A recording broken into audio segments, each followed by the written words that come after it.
Do you feel a sense of pressure when you come into creating another record to outdo yourselves, what you've done before? I mean, what's your headspace when you're coming into a new record? Well, I don't know if I can speak for the rest of the guys, but personally I always feel a lot of pressure, yeah, always when we're going into a new album. And I can't quite work out whether I need to have that pressure to psych myself up into a frenzy to come up with the goods, or whether it's just the way it is. I'm not really quite sure, but there's this little black cloud that sits there for 3-4 weeks, and then when the album's ready to go and rehearse, the songs are all, you know, arranged and written, then the cloud tends to go away. When we've been apart for a while, it's always a bit nerve-wracking, you know, you're wondering how things are going to go, and, you know, but, you know, invariably we get back together and it's just like we've never been separated, and we just fall right back into it. And I really enjoy it, the creative side of it, and getting songs together, and it's really gratifying and exciting when a song starts to come together. Was the atmosphere positive? What was the vibe with the guys? No, it was positive. I mean, you gotta be positive, because you know, it's not a mountain to climb, but you know, you're starting off with nothing, and you got to build something. You got to be, you know, you got to create an album. And there's a lot of people, there's a lot of expectation. You know, there's a little bit of pressure, but you know, sometimes that pressure can motivate you, you know, in a positive way, in a good way. It's all a bit intense, actually, because we turned up in Paris and we had 2 weeks basically to put the record together, which wasn't enough time. But we got sort of about 7 songs. I think it was seven and a bit. So we got 7 songs that we could sort of play through, start to finish. There was number 8, which Steve was working on, which we didn't get to hear until the studio, which was When the Wild Wind Blows, which of course is like 11 minutes worth. There was what turned out to be called The Alchemist, that didn't have a title at the time, because all I had was a demo, and I was going to go and write some words to it, en route, as it were, so that was another one. And then we had Man Who Would Be King, which we were working on. We were going to try and get through the very last day in rehearsals, and then Yannick cut his hand on a door, really badly, gashed all his finger and stuff, and so we went, oh well, best go home then. And how did it go, Dave, in terms of the songwriting process in Paris? How was that? Yeah, it was, I mean, we walked in there and Adrian had quite a few ideas, I had some ideas, and so it was a process. Once we went to the studio, like, where do we start? And Steve kind of has been like at the helm and kind of steering the ship in a way. We just locked into, was it Avalon, the first track we worked on, which was probably was one of the more complex of the songs on the album. So that took us a little while to kind of get going, really, because of the different changes and just creating the atmosphere, the vibe that Adrian had on the demo. We wanted to kind of recreate that. So it was kind of a slow kick-off, but then once we got moving, I think we came out of Paris 3 weeks later with probably about 60 or 70% of the album basically there, not 100%, but enough to go into, you know, enough to go into the studio in the Bahamas and have something of substance to start recording. And after that, it was basically then it was for Nico to absorb that and capture the feel, which I think he's done majestically with the drumming, because this is a lot of stuff going on here. So once he got that down, that was it. But basically, you say a lot of it, the foundation was laid in Paris. Tell me about the theme of the record, The Final Frontier. Well, the theme really relates to the actual song, Final Frontier itself. It's not really a concept album. Some of the journalists have been asking me if it's a concept album, and it does seem to be a kind of a loose thing running through, kind of relating to certain subjects, but no real theme as such for the whole album as a concept as such. But it's, you know, Final Frontier, yeah, I mean, it's a song, and the whole intro thing and everything else. I suppose once people hear that song, they'll sort of understand a bit more where we were coming from, really. Can you describe for us Eddie's particular manifestation this time around? It was the Eddie on this one has been sort of percolating for a while, because in actual fact, I thought up the title of the album on the last tour. I said, you know, we should call the next album The Final Frontier. Has a kind of ring to it about you know. And Steve went, oh, that'd be kind of cool. And Rod was like, yeah, that'd be cool. I said, so we could sort of revisit space, but not like a somewhere in time sort of moment. So then when we came out, obviously we had the song, The Final Frontier, that Steve had written, and Adrian. And we were still going somewhere with the idea of Eddie. So we started out with, okay, Eddie as kind of alien, as a starting point. We said we don't want an H.R. Geiger version of Eddie. We also wanted a kind of sci-fi component to it. So we wanted a bit of a kind of Marvel comic, slightly Marvel comic look to it, you know, Forbidden Planet type moment, that sort of stuff. Because I think that gives it a kind of timeless quality, as opposed to just being some sort of, you know, gross out slasher, you know, sci-fi thing with blood and you know, everything else. I think it gives it a bit more class if you make it a bit more cartoony and you make it your own. So we then got into sketches, and there were lots of sketches going forward and back, being emailed to us all, with myself and Steve, and you know, making comments. I remember typing an email, I can't remember what I was saying, and I was saying something, and I couldn't believe it. I was saying, you know, yeah, I think the left eye needs to be a bit more drippy, and I think we need more destruction on the brain, and things like that. The fangs are a bit too extended. We need to retract the fangs a bit. He should look like he's feeling this. And I'm thinking, what are you saying? You know, just what is in your head, you know?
Where do you get the motivation to, you have to come up with an entire new record of material, you know, that's going to stand as its own unique thing? Well, lucky enough lately, obviously, you know, certainly the last couple of albums, Adrian's had a lot of input, and there's been a lot of inspiration coming from his ideas.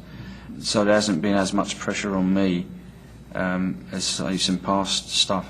But I still do feel the pressure to come up with stuff, and the rest of the guys, they like to get ideas, they don't usually, you know, sort of take the ideas through to the end. Adrian has done in the past, you know, Stranger in a Strange Land, stuff like this, and a couple of things like that, but most of the guys don't really, I don't say they don't know what to do with them or they don't know where to take them, but they I don't know if they're just so used to me doing that. The pressure tends to be on me for that kind of stuff. I don't know why, but that's just the way it is. Adrian, what was it like to step back into Compass Point after not having been there since the Power Slave days? Do you remember what it was like walking in there and what it felt like? Yeah, it was strange. It was strange because the place hadn't really changed at all. It even had the same pictures hanging on the walls of 20 years ago. Exactly the same. Frankly, it was weird. It was like the studio. It was like the Marie Celeste, you know. I mean, like the cigars were still smoking in the ashtray. You know, unfinished beers from 1983 still there. The carpet was the same. You know, they still hadn't fixed the little piece of shuttering that was missing out of the slat in the window. I mean, it was bizarre. It was identical to 1983. And then I walked into the studio itself, and I've gone, Doctor Who for scenario. It was the TARDIS, the time machine, all the same pictures on the wall, all the same smoke stains on the ceiling. They had this very same pool tablecloth that they had 25 years ago. It was a great experience because it was literally going back in time for me. In a way, I love that, stepping back into there and seeing things. You know, it's good because there's been so much change in all our lives over these many years. It was nice to step back into something for 25 odd years ago and say it's actually just remained perfectly, you know, as it was back then. And so there was a real comfort zone there. And so the room just has a huge magic about it. One thing that place has always had is a great vibe. The actual room that you record in has got a great sound. I mean, there's been some great albums done in there, so you know, that's one of the reasons why it was chosen. That was great to go somewhere familiar, because we've recorded albums all over the world, and so it takes a little while to settle in. This was immediate. We went down and felt at home straight away. For me as well, being in that room after 25 years, obviously my first album with Maiden was done at that studio. For you, Yannick, what was the recording of the album like? How did it go?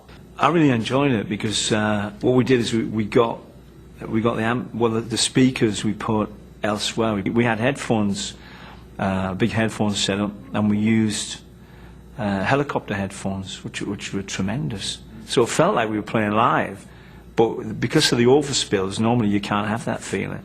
The gig was so far away, it didn't matter, which meant we could all get in the same studio together. We had the three guitarists all sat there on chairs, but their equipment was, you know, a couple of 100 feet away and buried in offices and things like that all around the building. And I think that makes a huge difference to the sound, because if you're playing together and you're looking at each other and you're feeling each other, the spontaneity that you have between each other works within the music, and it comes out different. We were in with Nick, who could feel his presence and his power, and that added to the songs. And we could see Bruce was in a little box in the same room, kept popping his head out and talking. Actually, I never had the joys of the vocal booth in the studio before, which is this funny little thing that looks like a kind of it looks like a cross between a sort of a Swiss mountain chalet and a phone booth. But it wasn't a very comfortable place to sing in, frankly. Why do you think there was that spontaneous vibe and you were able to get the record done so quickly? I mean, why did it go so well, do you think? I think the fact that we were on the studio together makes it different. In the past, I've gone in and overdubbed something with one of the other guys, and they haven't actually recorded me. I'm just in there to make him feel like he's playing with someone. But they didn't tell me that afterwards, which annoyed me a little bit. Oh, because that was a great solo. Well, that shows you. I mean, it taught me a lesson. It taught me that actually having someone in there makes you play different. And that was quite a huge lesson to learn. So that's part of it, yeah. But I mean, you know, you try different things every time. Every album you do, you try something a little bit different. When you do get together, it's sort of like you're dancing. You look in and you're interacting. See, Steve, when he comes up and he plays with me, we interact with one another, and we kind of, you know, is that not quite right? Pull it back a bit, or, oh, come on, get going. What's the matter with you? Come on. You know? You can't do that if you can't see one another. Well, it's like you're doing an interview with somebody in Australia, and you're talking to them on a screen, and then you talk to them face to face, or you know, you telephone someone. Different. When you talk face to face, and you look at someone in the eye, it's a different feeling. And if you can get that in music, that's isn't that what we're after? And when it's music, it's a physical, it's a physical definitely. dimension to it. And so I think it's got to help. I think one of the things that we do that's very good is that we're a great live band. If you can capture that in a studio, then that's, to me, what it's all about. Adrian, how was it working with Kevin on this record? I mean, Steve is co-producing as well, so you've got two guys in the driving seat, and they're very definite about you know, how they do things. It's always difficult, you know. I really enjoyed the writing process. The recording is always a bit painful, I find. So it can be. I really enjoy sitting in a room playing, that's great. But, you know, having demoed a lot of things, there's two sides to when you demo songs. You get a bit close to them and you get used to hearing them a certain way, and you want to follow it through. And there's one thing I wanted to do on the album is I really wanted to pursue the way I thought they should be, and I did that as much as I could. But at the end of the day, I didn't produce it, so there's always that. It can get a bit tense in the studio when there's 6, 7 guys in there. You've been in there a few hours, you've been flogging away at a song. You've got to be tactful sometimes. Some people are more tactful than others. It's all part of the chemistry, and if you don't have disagreements, it wouldn't be a breathing band. But that's what it is, and so there's a bit of give and take. But all I can say is you just give it everything you can, and the way we record these days is it's a bit like it's making a movie. You do your takes and you do your best, and then it's up to the guys who are really mixing the album. Plus, I know from when we've chatted previously that you're a bit of a perfectionist. You pay attention to details. Yeah. You pay attention to the nuances of everything too. So I imagine it's. Yeah, I don't know if I've got a sensitive ear or something for tuning as well. I get I can hear stuff that's out of tune, and no one can hear it but me. Maybe it's just me. I don't know, but I'm really tuning is one of my things. And with 3 guitars, it's the intonation of the guitars. It's even if you're playing the same riff, the same notes, sometimes they don't blend. And I really wanted on this album to try and make sure that they blended as well as they could. It's easy to say, oh yeah, it sounds all right, but you've got to, stick your neck out a little bit sometimes, even if it gets chopped off, Yeah. How does the sound and the feeling of this record compare to the previous one? What stands out about it in your? Notwithstanding the fact that it's got all these little proggy type influences in it, it's got little folky, vocally type things and things like that. I think it's a much harder edged record. It's more direct, is the word I would use. I think A Matter of Life and Death had a lot of. It was great. It was a great record. This sounds simpler. I think that the songs seem to connect more directly. Certainly, I think the the vocals, considering that there are really no minimal double tracking, and I don't think there are hardly any backing vocals on there at all. So in the main, it's a single voice on virtually all the tracks. Given that, I think Kevin did a fantastic job on recording the voice. He did a great job at capturing it, quite. It's a song like Talisman, for example, where it's one voice for the whole thing, and there's this great big racket going underneath it. It's really cool that he's managed to, capture it and have it sit there in the track, so it sits on top of everything and sounds cool. Mix is good, like the mix. What to say, really? It sounds like us. You touched on this. The idea of the final frontier. Is it a bit of a tease for the fans at all? Well, I suppose it is. The title, sort of lends itself to, whether we're going to carry on or whether we're Trekkies or whatever. But neither of those really. I think we'd all like to do another studio album if we can. And I suppose it's just time, really. It's been a long career, and I suppose the time, the old hourglass is, going down quite a lot. So we'll see what we've got left in us, really. The next one will be called The Really Final Frontier? Yeah, the penultimate, or something or other, the nearly, yeah. Is it a final frontier? Or we don't know. Well, I genuinely, we don't know. And that's one of the reasons we liked calling it The Final Frontier, because we knew that people would ask that question. And we knew that we couldn't give them a straight answer. In fact, the straight answer is we don't know. And it's not that there is an intention to not do another album, but it's 2.5, 3 years away. I don't know. Will this be the last tour? Well, we're going to be touring next year anyway. But we'll see how we feel. You just live for every gig, every tour, this album, and you don't try and project, to the next 10 years. Screw it. Just think as far as next week, and that'll all be good. You can try and plan and predict and things like that, but the universe will still throw curveballs. Volcanoes will erupt. aeroplanes will stop. Whilst you can hope for the best, you might as well just stay in the here and now and be nice to people. It's the best you can do.